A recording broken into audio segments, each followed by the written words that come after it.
যেটা এখন বানাচ্ছি সেটা হচ্ছে কাড়া, মানে সর্দি কাশি হলে বাচ্চাদের বা বড়োদেরও এটা দিলে খুব মানে আমি দেখেছি কমে যায়, মানে আমার তো খুব উপকারে লাগে।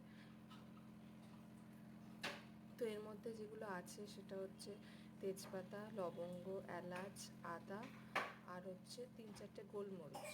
তো এটাকে আমি 10 মিনিট ধরে ফোটাবো। তার মধ্যে একটু মানে খুব সামান্য একটু গ্রিন টি দেবো। তো দিয়ে এটাকে খুব ভালো করে ফোটাবো, ফুটিয়ে তারপর ছেলেকে খাওয়াবো।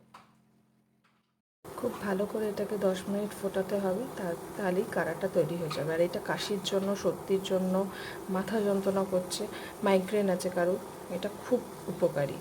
আমি তো উপকার পাই খুব। তো তোমরাও বাড়িতে বানিয়ে দেখো তোমরা কোনো উপকার পাচ্ছ কি না।